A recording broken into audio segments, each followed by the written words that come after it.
How much do you love yourself? Because if you understand the value of self-love, you'll never be friends with those type of people.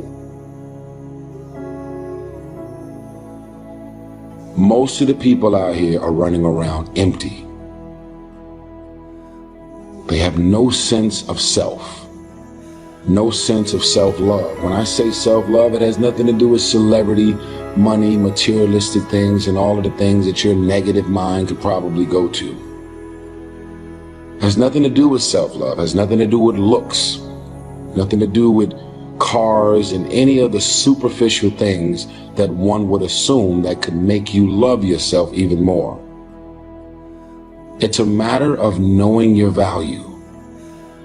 It's a matter of you saying, I don't have to be around these people in these type of environments and situations in order for me to finally see the value in myself. I love me independent of you loving me. I believe in me. I know my self-worth. I am here and I have a purpose. There is no value in having wisdom, knowledge, insight, spirituality, love. Every day, I am a work in progress.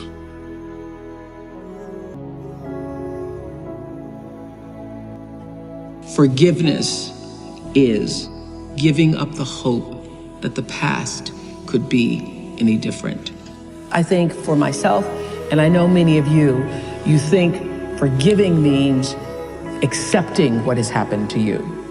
Well, it is accepting that it has happened to you. Not accepting that it was okay for it to happen.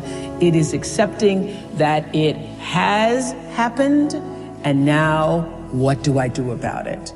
Forgiving is giving up the hope, not holding on, hoping, wishing that it could have been any other way than it actually was. Giving up the hope that the past could be any different. And when I got that, I think it took me to the next level of being a better person, because I don't hold grudges for anything or any situation, and neither should you. It's letting go so that the past does not hold you prisoner, does not hold you hostage.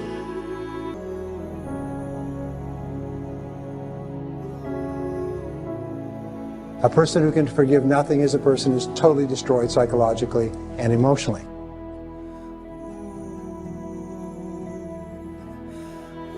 Forgive your parents. Forgive any relationship that you ever had that didn't work out. Forgive everyone else in your life that has ever hurt you in any way.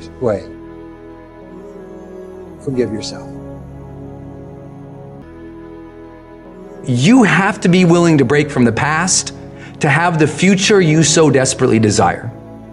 You have to have the courage to allow yourself to honor the past as it was, to forgive those who need to be forgiven, to forgive yourself, and to acknowledge that everything led you to this point now. Everything.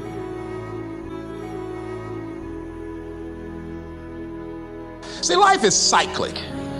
You're not, whatever experience you're having right now, it has not come to stay. It has come to pass. Not to stay, just to pass. It's just going through. The biggest challenge is to know what's happening. This is a part of this thing we call life. This too shall pass. And maintaining perspective, putting it in perspective. Let it go and begin to focus on developing myself. And I say to you, you're going to have people to do things to you. Things are going to happen to you. And the most important thing to do is to harness your will and let it go and move so you can grow, so you can get on with your life.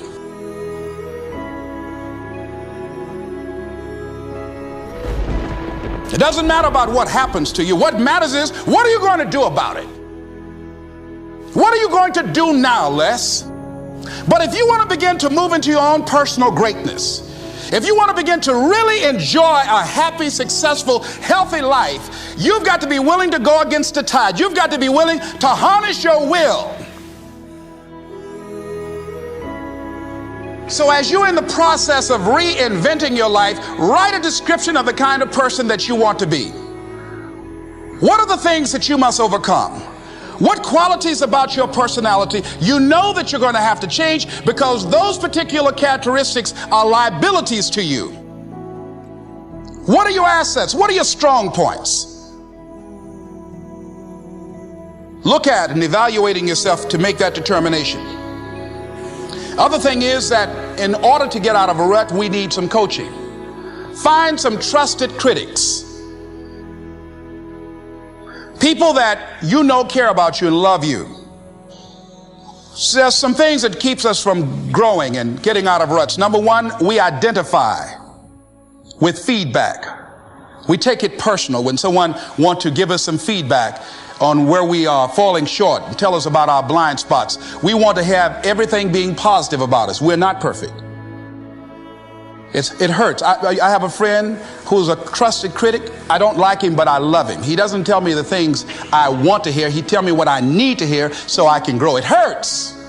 It hurts when he put me on the hot seat. I can't stand it.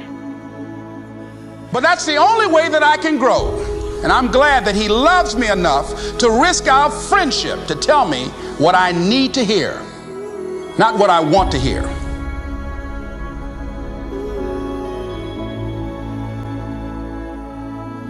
High performers are not dissatisfied strivers. They're not. They're happy. High performers are happier than their peers. We all believe that to get the top, it's gonna be lonely at the top, and we all believe you have to grind and kill yourself to get there. Yeah. And that's completely wrong, and the data proves it worldwide, which is, I think, just overcoming a lot of people's biases about how we work today, because right now, especially today, like, you know, grind on social media is so popular. Or hustle. Or hustle. And by the way, none of the top 15% of high performers worldwide identify with those words. They literally don't. We asked them, we did a whole keyword analysis. Yep. This was actually pretty cool. And high performers explicitly say, these are the three driving feelings. If we said there was a high performance state, it's driven from these three things. Number one, full engagement. Yes. Number two, joy. Yes. And number three, confidence. Yes. That's what they relate with, okay? That's where it's coming from. It's a joyous journey, not a dissatisfied one. And I had this conversation in the book because I kind of maybe frame it this way. Each of these chapters opens with a vignette of somebody I worked with or a situation that I was in that demonstrated high performance. In this particular situation, I'm walking on a stage, thousands of people, after a very famous musician was out there and was telling the audience that that person's secret to success, remember, thousands of people, yes, their secret to that person, their whole speech, their secret to success was never settle. Never settle. Nothing is enough. Never settle. And never be satisfied. Never be satisfied. Always demand more. And I'm like, oh, my second slide, which was gonna be on Jumbotrons in like 80-point text, was strive satisfied. And I'm like, oh, I'm gonna have to dispel this for all these thousands of people. I was totally freaked out. Yeah. But what I had to explain to people was not only the data, but it's this. If you're never satisfied, I mean, is it true that life is precious? If it's true that life is precious, and you could be gone tomorrow, do you really want to think, you know what, I just never felt fulfilled?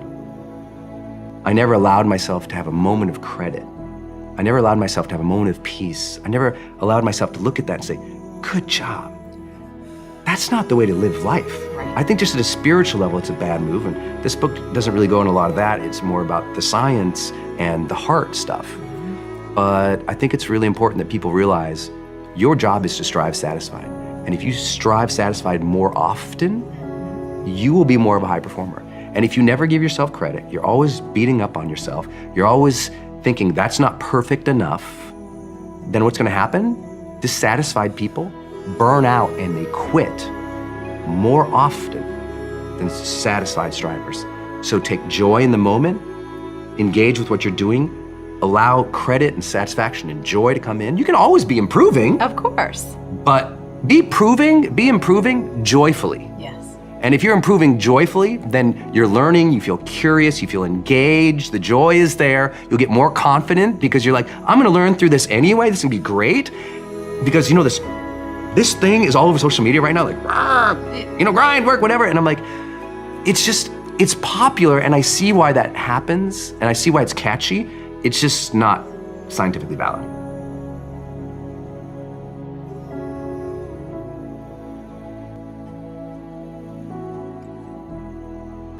When we think we are unworthy, it means that for some reason we believe that we have to prove we have a right to our space on the planet, in life, as we are, being who we are. And that means that we will do all manner of wonderfulness to prove we deserve to be here. And usually, some of the common things are, we overcommit, overgive, we overdo, we over-excuse, we overcompensate, and we stay in difficult, desperate, hurtful, harmful situations much longer than it is wise or productive to do so. Worth, what it is that you expect from the world in response to who you are. It's very different from value. Self-value means how you hold yourself within yourself and what you expect as a result. Now, in order to get to the worth, if you're not holding yourself within yourself as worthy, then what you expect from the world is surely gonna hurt you. Stop scaring yourself. How often do you terrorize yourself with your own thoughts? You get into absolute terror, and it's only coming from your thoughts. Nobody out there is doing a thing. Sometimes it's an old family pattern, sometimes we get new things.